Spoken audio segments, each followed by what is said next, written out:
Salam, salam sejahtera buat kita semua. Bapak Ibu, saudara-saudara jemaat yang dikasihi Tuhan, mari kita persiapkan hati dan pikiran kita untuk memasuki ibadah minggu ke-11 setelah Trinitatis dengan tema menyangkal diri, memikul salib, dan mengikut Yesus. Kita mengambil saat teduh sejenak.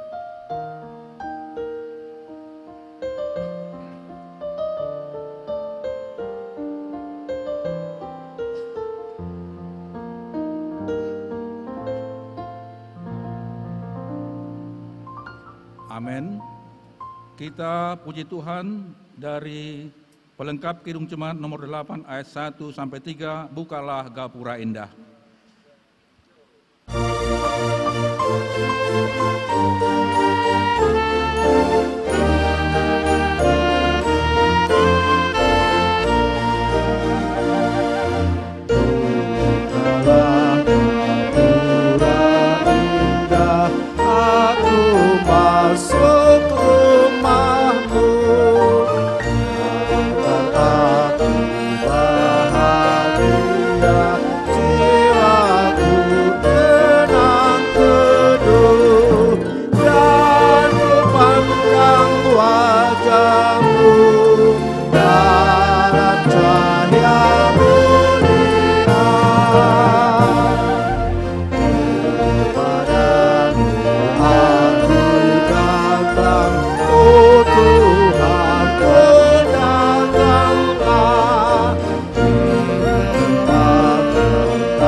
Dalam nama Allah Bapa dan nama anaknya Tuhan Yesus Kristus dan nama Roh Kudus Halik langit dan bumi.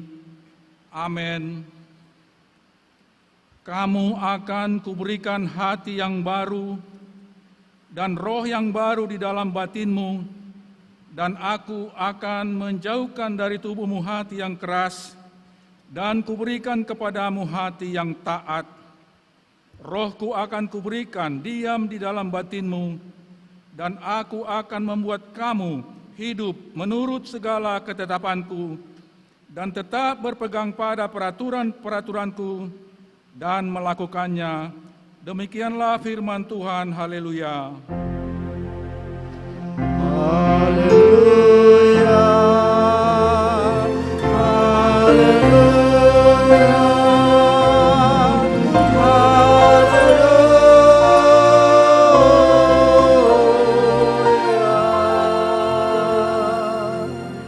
Berdoa. Ya Tuhan Allah, Bapa kami yang Maha Suci, Engkau telah mengajar dan membimbing kami dengan firman-Mu yang kudus itu, supaya kami membuka hati kami untuk menyambut Roh-Mu yang kudus itu menjadi pembimbing dan penolong kami. Bukakanlah iman kami kepadamu, supaya kami di dalam sukacita menyediakan hidup kami untuk-Mu. Biarlah Roh-Mu berkuasa, memimpin dan menentukan langkah-langkah hidup kami di dalam anak-Mu, Tuhan dan Juru Selamat kami. Amin.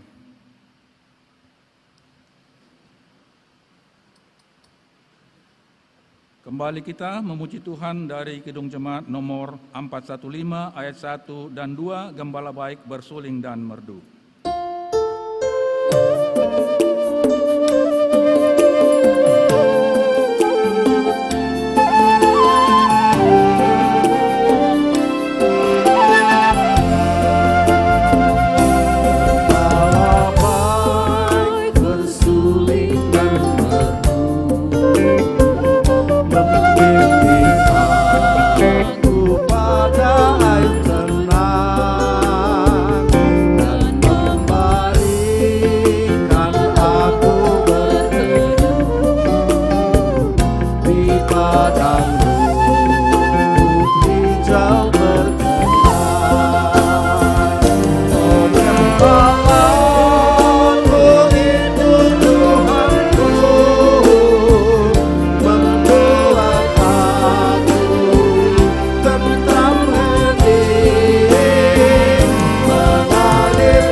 bagaikan air segar di dalam hati haus tersembunyi bibirnya air hidup yang benar menampalah ikut Tuhanku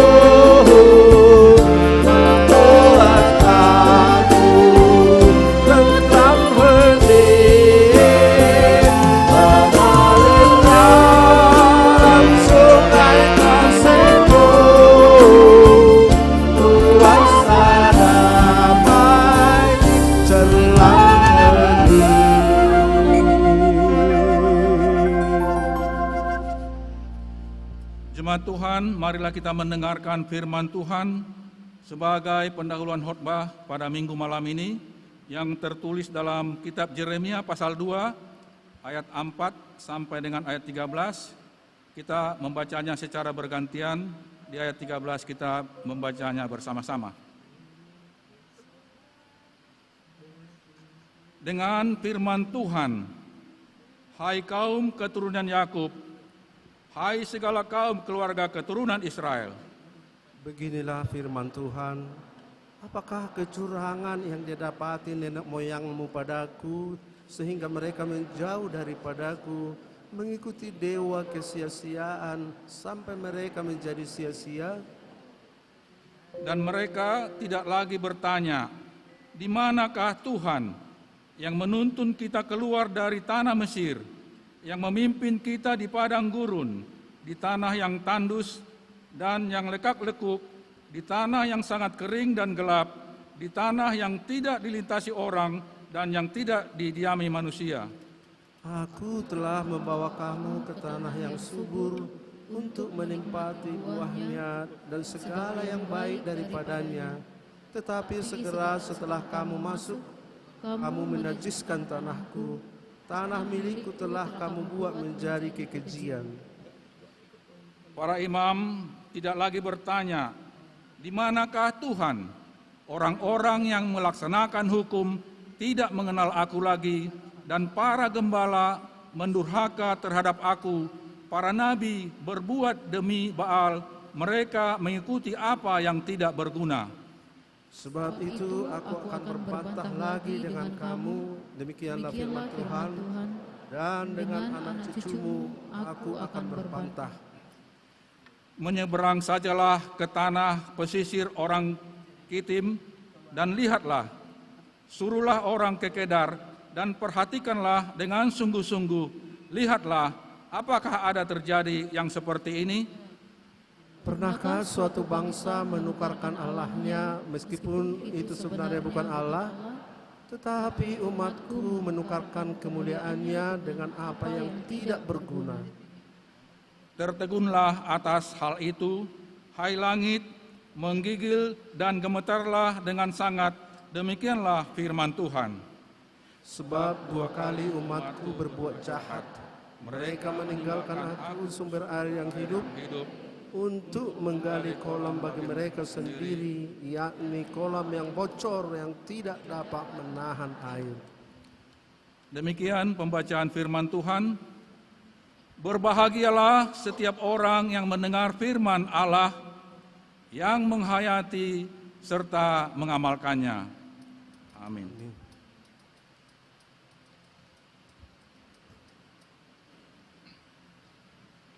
Kembali kita memuji Tuhan dari Kidung Jemaat nomor 36 ayat 1 dan 2.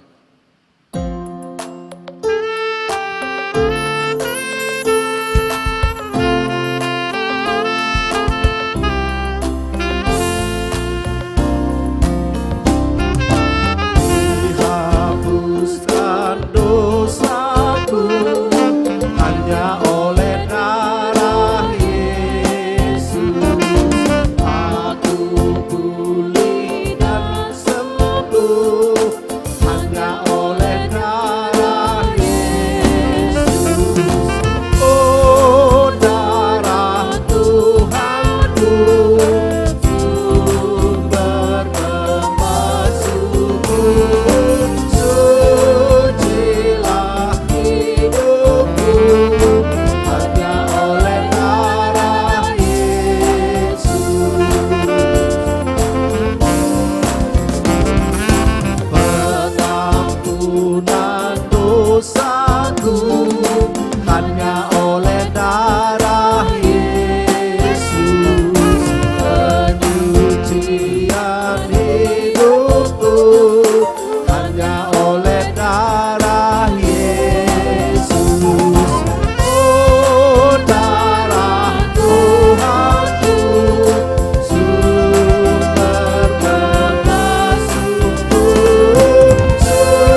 Bapak, Ibu, saudara-saudara yang dikasihi Tuhan Yesus Kristus, saat ini diberikan kesempatan kepada kita untuk datang kepada Tuhan, memohon pengampunan dosa-dosa kita. Mari kita mengambil saat teduh sejenak, berdoa di dalam hati kita masing-masing.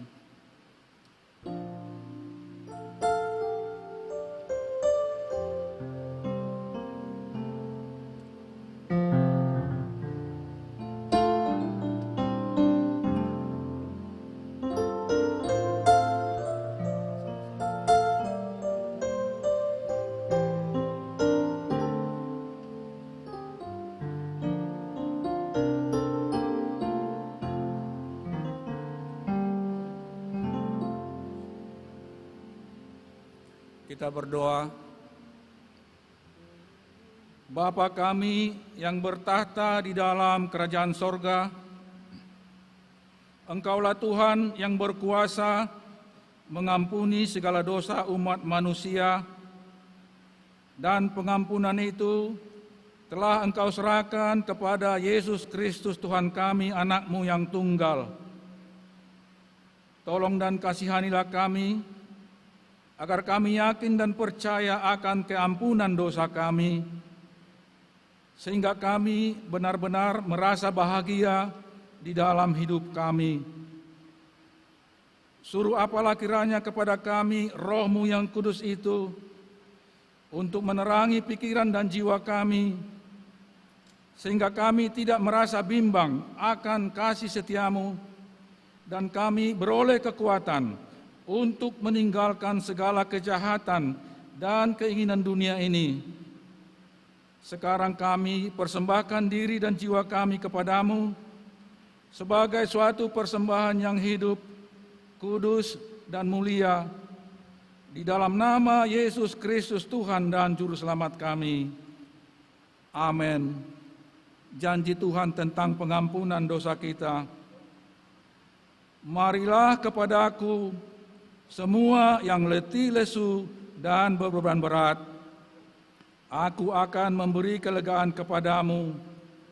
Pikul lakuk yang kupasang, dan belajarlah kepadaku, karena aku lemah lembut dan rendah hati, dan jiwamu akan mendapat ketenangan, sebab kuk yang kupasang itu enak dan bebanku pun ringan. Segala kemuliaan bagi Allah di tempat yang maha tinggi. Amin.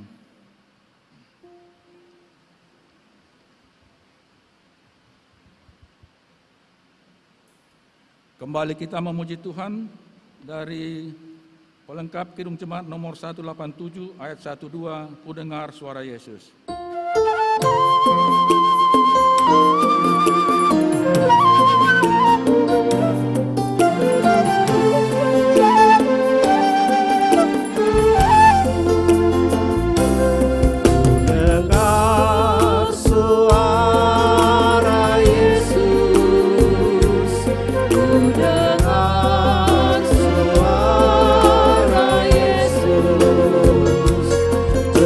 Selamatku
Jemaat yang dikasihi Tuhan, marilah kita mendengar firman Tuhan sebagai petunjuk hidup baru yang tertulis dalam Injil Lukas pasal 14 ayat 27.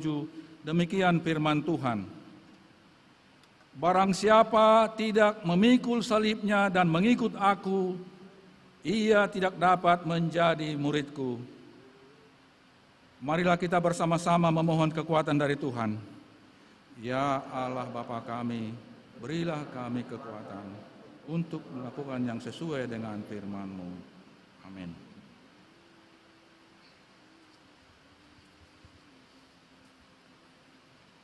Kembali kita memuji Tuhan dari pelengkap Kidung Jemaat nomor 120 ayat 1-3. Allah Bapa kami, puji Engkau.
Jemaat Tuhan, marilah kita bersaksi, mengikrarkan pengakuan iman kita bersama jemaat pada segala abad di seluruh dunia ini.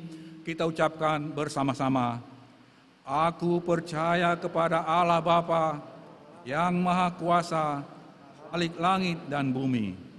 Aku percaya kepada Yesus Kristus, anaknya yang tunggal Tuhan kita, yang dikandung daripada Roh Kudus, lahir dari anak darah Maria, yang menderita di bawah pemerintahan Pontius Pilatus, disalibkan, mati dan dikuburkan, turun ke dalam kerajaan maut, pada hari ketiga, bangkit pula dari antara orang mati, naik ke sorga, duduk sebelah kanan Allah Bapa yang Maha Kuasa, dan akan datang dari sana untuk menghakimi orang yang hidup dan yang mati. Aku percaya kepada Roh Kudus, gereja yang kudus dan am, persekutuan orang kudus, pengampunan dosa, kebangkitan daging, dan hidup yang kekal. Amin.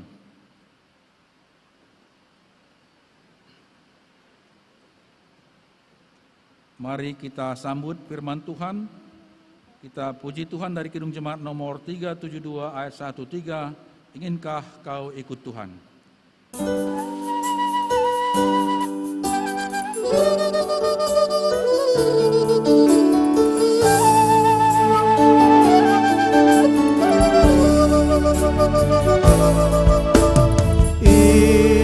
Inginkah kau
Damai sejahtera Allah yang melampaui akal, ialah yang memelihara seluruh kehidupan kita di dalam Kristus Yesus, Tuhan Juru Selamat yang hidup.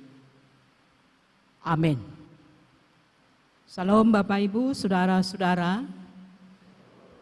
Dengan sukacita atau kebahagiaan dari Tuhan buat kita semua, di mana kita dalam keadaan sehat datang dari tempat kita untuk beribadah pada malam hari ini di gereja yang kita cintai ini. Untuk itu mari kita membuka Alkitab kita. Kita membaca dari Injil Matius pasal 16 ayat 21 sampai dengan ayat 28. Demikian firman Tuhan.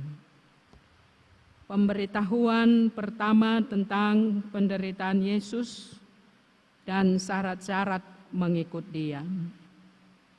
Sejak waktu itu Yesus mulai menyatakan kepada murid-muridnya bahwa ia harus pergi ke Yerusalem dan menanggung banyak penderitaan dari pihak tua-tua, imam-imam kepala dan ahli-ahli Taurat, lalu dibunuh dan dibangkitkan pada hari yang ketiga. Tetapi Petrus menarik Yesus ke samping dan menegur dia, katanya, "Tuhan, kiranya Allah menjauhkan hal itu. Hal itu sekali-kali takkan menimpa engkau." Maka Yesus berpaling dan berkata kepada Petrus, "Enyahlah iblis, engkau suatu batu sandungan bagiku. Sebab engkau bukan memikirkan apa yang dipikirkan Allah, melainkan apa yang dipikirkan manusia." Lalu Yesus berkata kepada murid-muridnya, "Setiap orang yang mau mengikut aku, ia harus menyangkal dirinya, memikul salibnya dan mengikut aku. Karena barang siapa mau menyelamatkan nyawanya, ia akan kehilangan nyawanya. Tetapi barang siapa kehilangan nyawanya karena aku, ia akan memperolehnya. Apa gunanya seorang memperoleh seluruh dunia, tetapi kehilangan nyawanya? Dan apakah yang dapat diberikannya sebagai ganti nyawanya? Sebab Anak Manusia akan datang dalam kemuliaan Bapanya diiringi malaikat-malaikatnya. Pada waktu itu ia akan membalas setiap orang menurut perbuatannya. Aku berkata kepadamu, sesungguhnya di antara orang yang hadir di sini, ada yang tidak akan mati sebelum mereka melihat Anak Manusia datang sebagai Raja dalam kerajaannya." Demikian firman Tuhan. Di ayat 23 itu disebut di situ, "Sebab engkau bukan memikirkan apa yang dipikirkan Allah, melainkan apa yang dipikirkan manusia."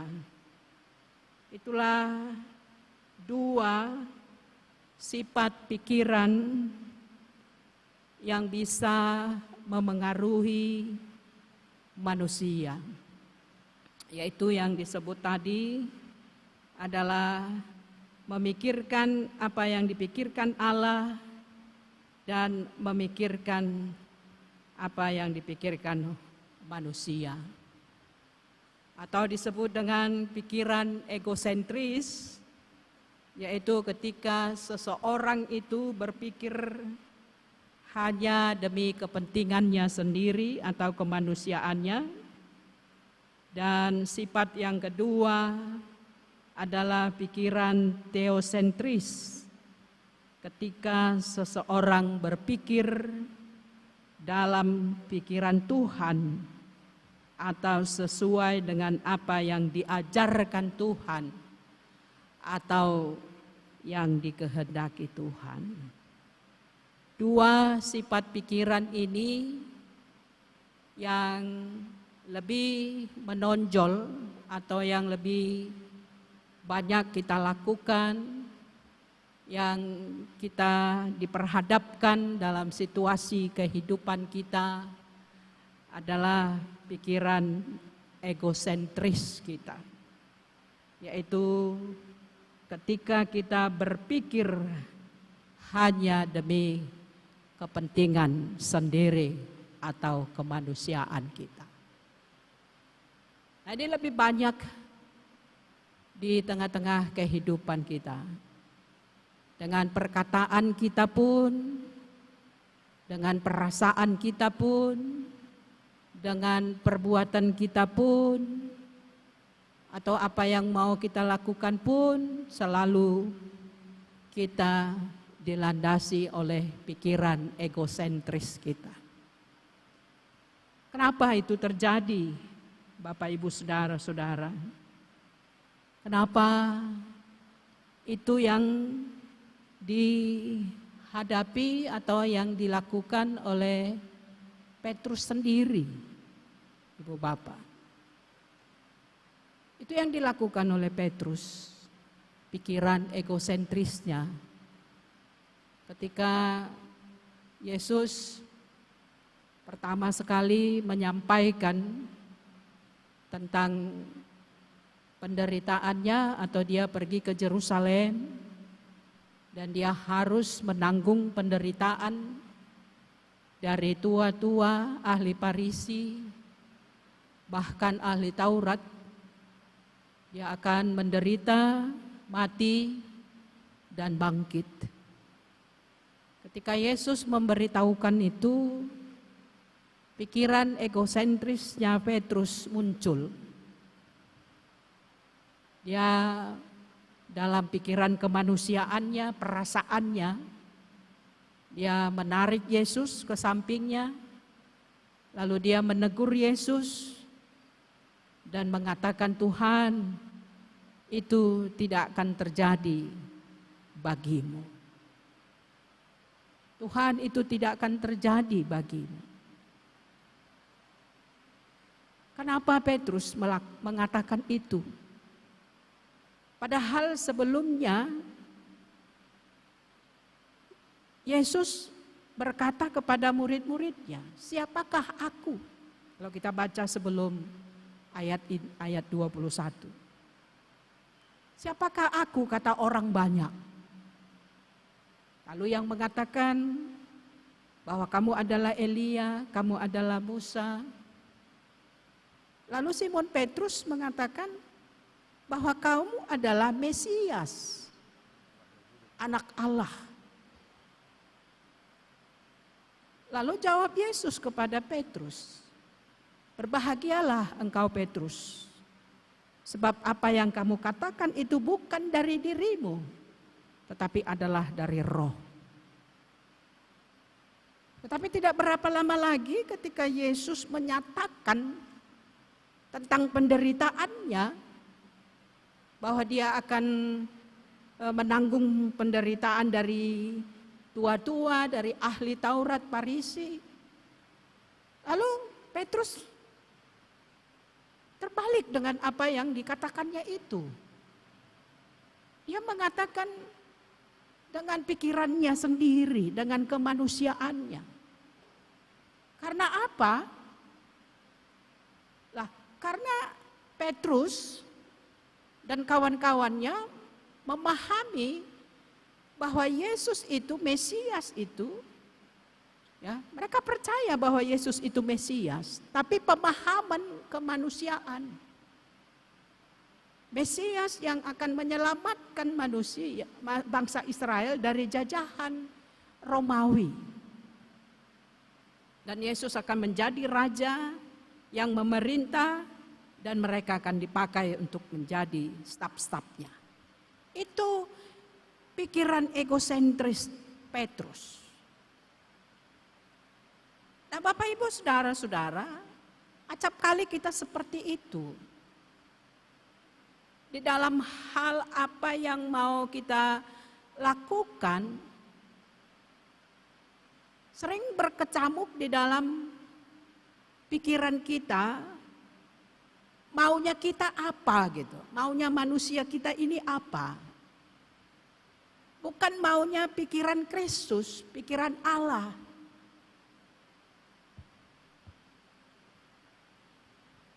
Dan kita selalu menyadari bahwa pikiran manusia, pikiran egosentris kita inilah yang lebih menentukan kita. Nah, ketika kita mengalami kegagalan, ketika kita mengalami hal-hal yang merugikan dalam setiap apa yang mau kita kerjakan, kita perbuat, nah di situ kita mau mengatakan, pikiran Allah itu. Tapi sebelum kita mengalami itu, selalu kita mengandalkan pikiran manusia saja. Perasaan kita saja yang mau kita lakukan di tengah-tengah kehidupan kita. Ibu bapak saudara-saudara, nah di saat Yesus mendengar apa yang disampaikan oleh Petrus, lalu Yesus menghardik Petrus dengan mengatakan, enyahlah iblis. Bukan dikatakan enyah kau Petrus. Yesus tahu bahwa Petrus itu bertindak, berkata seperti iblis. Kita ingat ketika peristiwa Yesus setelah dia selesai berpuasa, lalu ada siasat atau sugesti iblis kepada Yesus. Ya, dia membawa Yesus ke bait Allah yang paling tinggi dan mengatakan, jatuhkanlah dirimu. Jadi sugesti iblis ini sangat luar biasa mempengaruhi pikiran kemanusiaan kita ini. Dan bisa pikiran kita ini dikuasai dan membuat kita semakin tidak berdaya. Bahkan kita menimbulkan ketidaknyamanan di tengah-tengah kehidupan kita. Nah, Petrus juga memberikan sugesti kepada Yesus bahwa penderitaan yang diungkapkan oleh Yesus itu tidak akan terjadi. Nah, itu kata-kata yang mengenakkan dari iblis itu. Mengenakkan, seolah-olah kita tidak ada mengalami persoalan penderitaan. Padahal Yesus dengan misinya adalah dalam penderitaan, memikul salib, bahkan dia akan mengalami itu semua sampai dia mengalami kemenangan atau keselamatan yang menjadi misi Kristus. Dan Yesus mengatakan bahwa Petrus itu menjadi batu sandungan bagi dia, bagi Yesus. Batu sandungan bagi misi Yesus. Padahal sebelumnya Yesus sudah mengatakan bahwa Petrus itu adalah batu karang. Dari dialah akan didirikan jemaat. Tapi tiba-tiba dikatakan, bukan tiba-tiba, Yesus mengatakan bahwa Yesus itu menjadi batu sandungan. Kenapa? Karena Petrus ini tidak memikirkan seperti apa yang dipikirkan oleh Yesus. Tahu Yesus itu adalah Mesias. Tahu Yesus itu adalah membawa keselamatan. Tetapi lebih berkuasa pikiran egosentrisnya sehingga Petrus hanya memikirkan kehendak pribadinya, bukan kehendak Yesus. Bapak Ibu saudara-saudara, dengan demikian kita diajak ya, ketika kita hanya memikirkan apa yang menjadi kehendak manusia saja, kita diajak supaya kita menumbuhkan cara berpikir kita, cara bertindak kita dengan cara Allah, bukan dengan ego kita.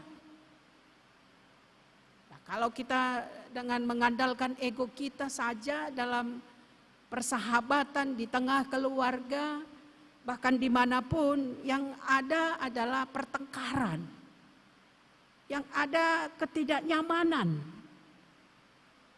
yang ada adalah perselisihan dan lain sebagainya.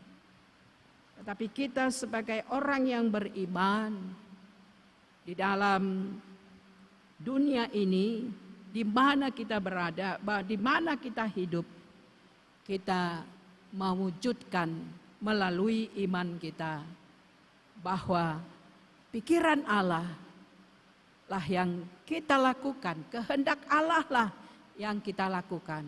Pikiran egosentris kita, pikiran ego kita, hendaknya kita kubur jauh-jauh di tengah kehidupan kita. Yang kedua, Bapak Ibu Saudara-saudara, yaitu mengenai mengikut Yesus. Mengenai mengikut Yesus tidak cukup dengan model keinginan saja. Tidak cukup dengan model angan-angan kita. Tidak cukup dengan model semangat saja. Karena dikatakan di ayat 24 itu, setiap orang yang mau mengikut dia, ia harus menyangkal diri, memikul salib, dan ikut dia. Jadi mengikut Yesus bukan angan-angan. Gak cukup. Tidak cukup hanya model semangat saja. Nah, kadang-kadang kita mau mengikut Yesus semangat. Berapi-api semangat kita. Kadang-kadang kita memberikan waktu kita untuk ini dan itu untuk mengikut Yesus. Dengan tujuan supaya, kan begitu. Supaya kita mendapat ini dan itu, mendapat berkat, mendapat ini dan lain sebagainya. Dan kita tidak heran kalau ada orang yang berkeluh kesah. Kita selalu menganjurkan, ya rajinlah ikut dia. Buatlah keputusanmu. Nah, ketika engkau membuat keputusan, kau akan seperti ini, dan seperti ini. Nah, ini pemahaman kita Bapak Ibu Saudara-saudara. Tetapi yang mau dikatakan di sini, itu adalah kadang-kadang semangat kita, angan-angan kita, keinginan kita untuk mengikut Yesus. Tetapi mengikut Yesus yang dimaksud di sini di dalam pengajaran Yesus melalui khotbah ini kepada kita adalah yang pertama, menyangkal diri. Menyangkal diri. Menyangkal diri ini adalah menyatakan tidak untuk diri sendiri. Menyatakan tidak untuk diri sendiri. Kita berani mengatakan tidak untuk memenuhi keinginan diri kita. Kalau dulu Bapak Ibu Saudara-saudara yang dikasihi Tuhan, kalau orang tua datang berkunjung ke rumah, dilihatnya lah foto anak-anaknya berapa sarjana, kan begitu. Lalu kita, ini di mana ini? Oh, ini kerja, ini dari USU, ini dari ini, sekarang sudah di sini. Nah, walaupun sekarang masih ada foto-foto itu dibuat orang tua, tapi zaman sekarang ini enggak itu lagi ditanya, berapa anakmu yang sarjana? Enggak itu lagi ditanya Bapak Ibu Saudara-saudara, yang ditanya, berapa anakmu tidak narkoba? Berapa anakmu tidak terpengaruh dengan dunia bebas? Berapa anakmu yang tidak gila dengan gadget? Syukur ya, judi online sudah mulai di apa? Tapi masih sembunyi-sembunyi. Itu sekarang yang ditanya para orang tua. Berapa sih anakmu yang tidak terlibat dengan narkoba? Kalau sarjana itu sudah tertera itu, terpampang itu semua. Kita berani menyangkal diri, kita berani menyatakan bahwa kita tidak untuk memenuhi keinginan diri kita untuk mengikut Yesus. Para muda ini paling banyak di sini. Nah, ketika saya mengajar CD, saya selalu mengatakan, siapa yang sudah merokok? Ada yang malu-malu gitu. Bukan berarti merokok sudah narkoba ya. Tapi itu kenyataannya Bapak Ibu Saudara-saudara. Berapa generasi kita, ya dia tidak berani mengatakan tidak untuk memuaskan keinginan dagingnya. Tetapi ada juga orang mengikut dia, tetapi yes juga untuk melakukan itu. Tapi menyangkal diri kita harus berani menyatakan tidak untuk diri sendiri. Selesai dengan diri sendiri setiap hari. Kita berani memutuskan dan mengatakan tidak untuk keinginan diri kita. Kalau kita mau ikut dia. Bagaimana dengan kita Bapak Ibu Saudara-saudara? Kita ditawar, diperhadapkan dengan pengajaran Yesus dalam penyangkalan diri ini. Menyangkal diri ini. Ini hal yang sulit.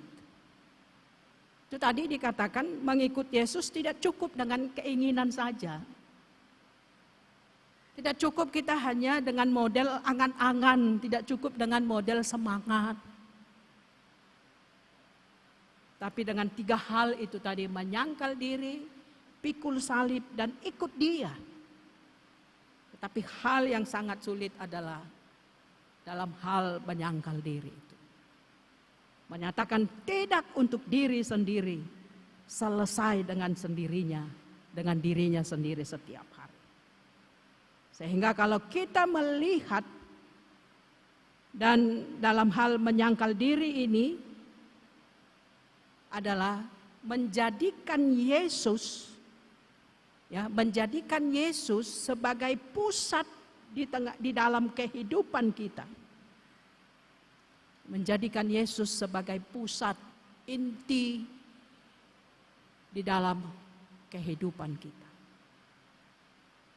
Petrus itu kelemahannya. Walau dia mengakui bahwa Yesus itu Mesias, tetapi masih juga pikiran egonya, kemanusiaannya yang terjadi. Itu tadi dengan sugesti iblis tadi yang ada di dalam si Petrus itu. Jadi kita juga berhati-hati dengan sugesti iblis itu. Berhati-hati dan kita harus mampu mengatakan no, tidak. Untuk hari-hari hidup.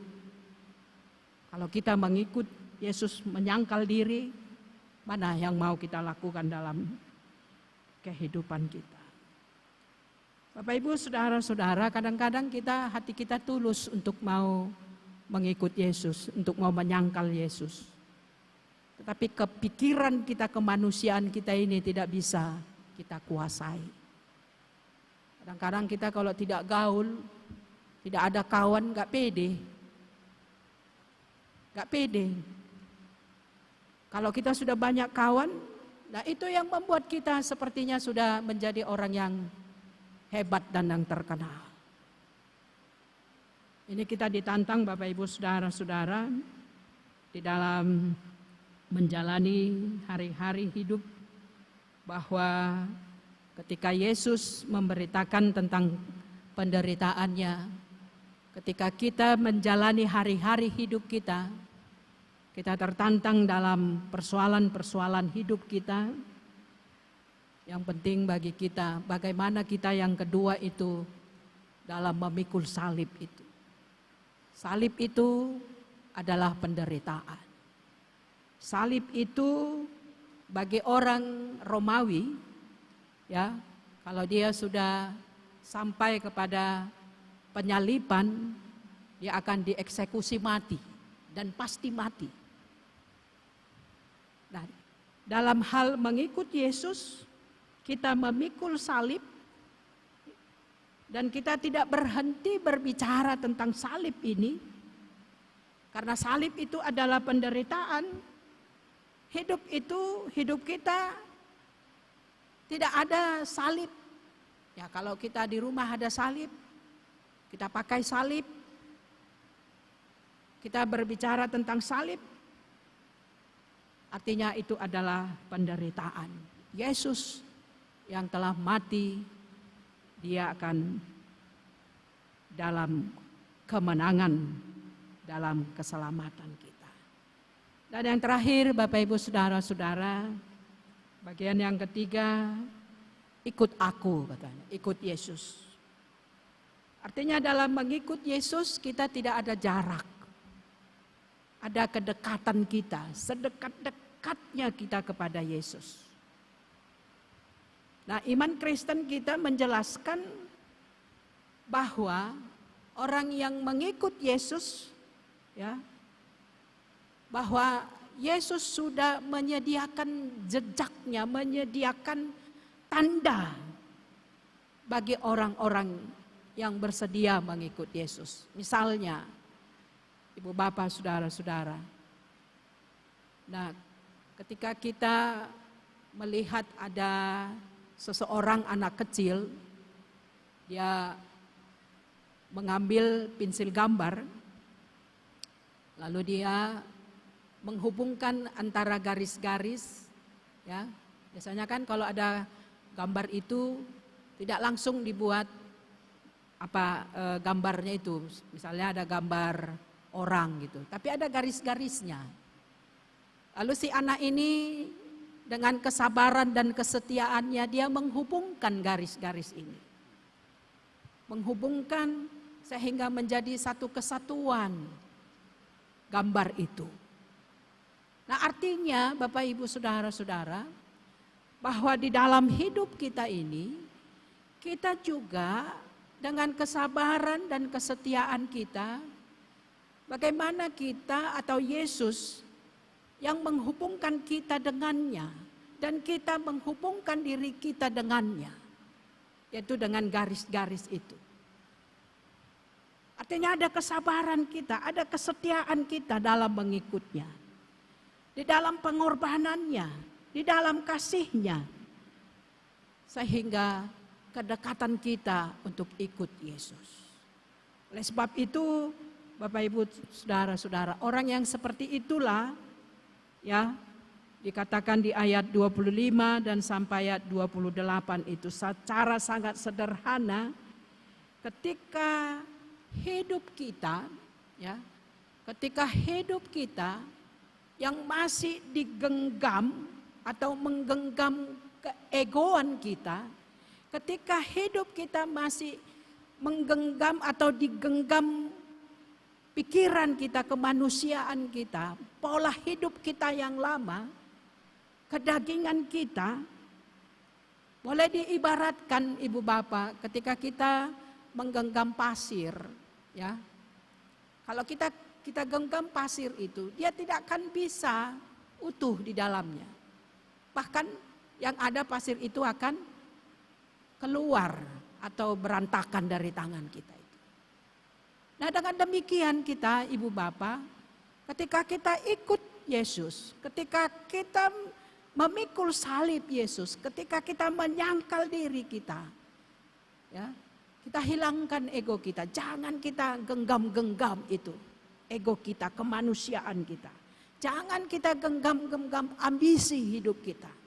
Jangan kita genggam ketergantungan kita dengan dunia ini. Kita akan berakibat fatal lagi. Tetapi marilah kita bergantung. Marilah kita menggenggam tangan Kristus itu. Supaya kita mengikut Dia, ya, memikul salib Dia, menyangkal diri. Itulah murid-murid yang sejati bagi kita. Kiranya dengan firman ini mengajak kita, mengajarkan melalui pengajaran Yesus kepada kita, kesetiaan kita, ya, pengorbanan, ya, dan karakter kita semua bukanlah dalam karakter pemikiran egosentris kita. Mari kita kubur, kita jauhkan itu dalam hidup kita. Orang yang menyangkal diri, dia akan sanggup mengatakan tidak untuk memenuhi keinginan dirinya.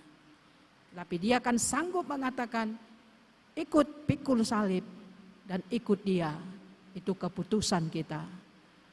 Dan itu tidak ditawar-tawar. Tidak ada musim-musiman, tidak ada kata sungguh, benar, angan-angan, semangat. Tapi pikullah salib dengan kekuatan Dia. Menyangkallah diri, mintalah pengasihan dari Tuhan. Ikutlah Dia dengan sungguh-sungguh. Itulah murid yang sejati di tengah-tengah kita setiap hari. Mari kita berdoa. Ya Allah, Bapa kami di dalam surga, dengan kami bisa mengikut Engkau, yaitu dengan penyangkalan diri, dan mau kami berkata tidak untuk memenuhi keinginan daging kemanusiaan kami. Dan kami bersedia memikul salib penderitaan yang kami alami setiap hari. Apakah penderitaan karena sakit yang berkepanjangan? Apakah karena keputusasaan? Apakah kami tidak diperhitungkan? Apakah kami tidak mempunyai kenyamanan dan keteduhan? Apakah kami mengalami kegagalan? Biarlah ketika kami memikul salib penderitaan kami ini, kami terus mempunyai komitmen dengan kesabaran, kesetiaan kami.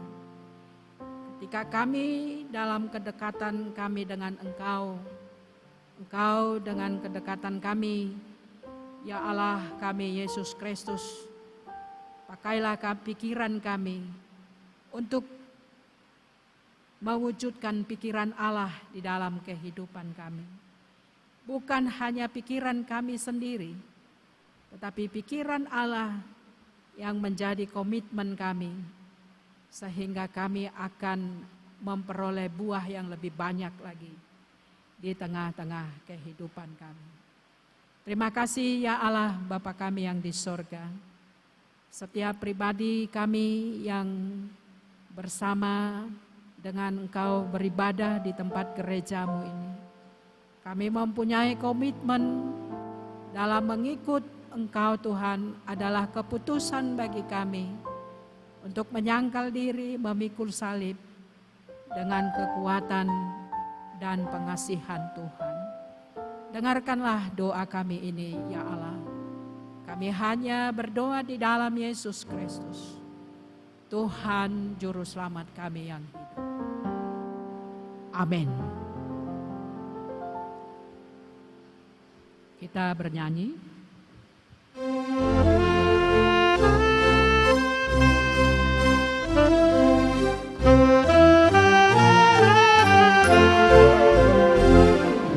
Yesus menginginkan daku bersinar padanya, dimanapun ku berada, ku menyenangkan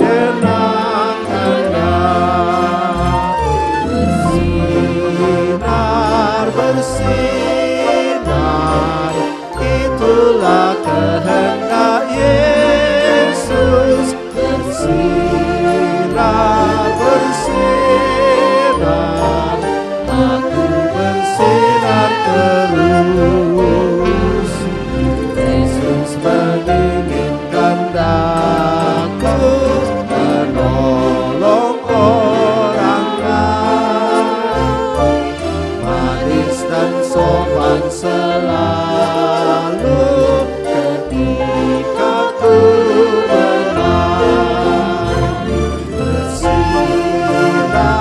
bersinar itulah kehendak Yesus bersinar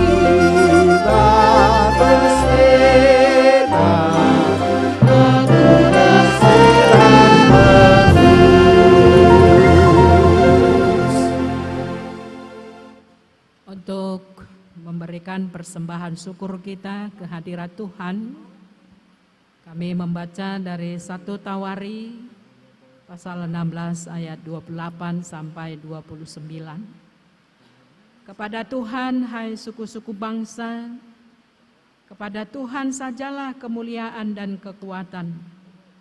Berilah kepada Tuhan kemuliaan namanya. Bawalah persembahan dan masuk menghadap Dia. Sujudlah menyembah kepada Tuhan dengan berhiaskan kekudusan. Amin. Mari kita memberikan persembahan kita.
Bapa kami yang di sorga, kami mengaku dengan setulus hati, Engkaulah sumber segala berkat dan karunia.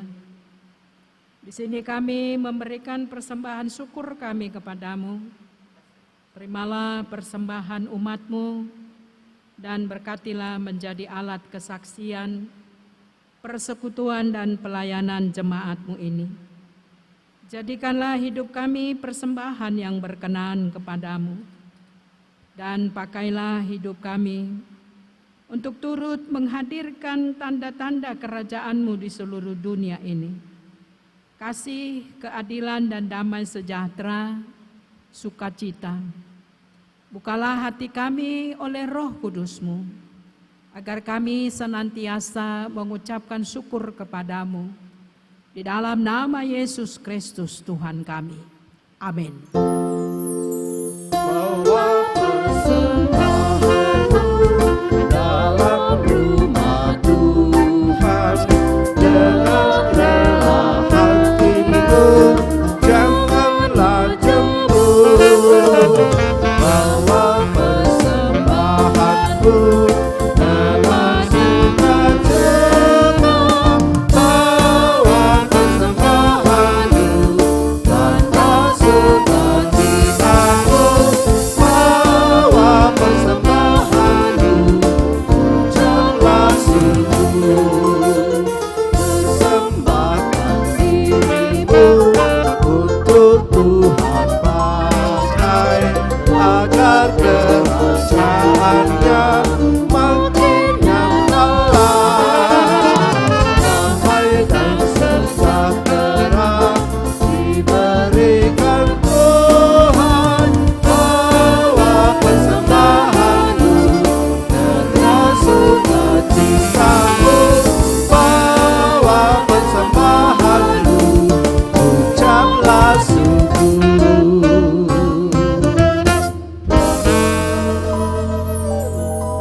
Bapa kami yang di sorga, dikuduskanlah namamu. Datanglah kerajaanmu, jadilah kehendak-Mu di bumi seperti di sorga. Berikanlah kami pada hari ini makanan kami yang secukupnya, dan ampunilah kami akan kesalahan kami, seperti kami juga mengampuni orang yang bersalah kepada kami. Dan janganlah membawa kami ke dalam pencobaan, tetapi lepaskanlah kami dari yang jahat.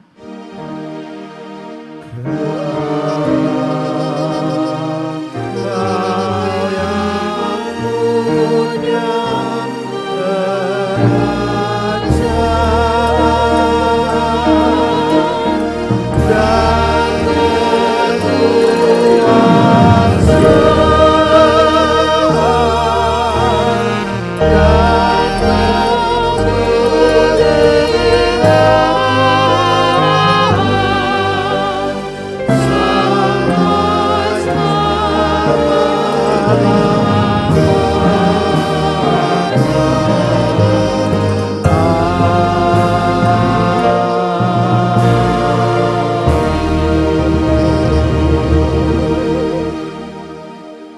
Terimalah berkat dari Tuhan Allah, dan pulanglah di dalam sukacita dan damai sejahtera. Tuhan memberkati engkau dan melindungi engkau. Tuhan menyinari engkau dengan wajah-Nya dan memberi engkau kasih karunia. Tuhan menghadapkan wajah-Nya kepadamu dan memberi engkau damai sejahtera.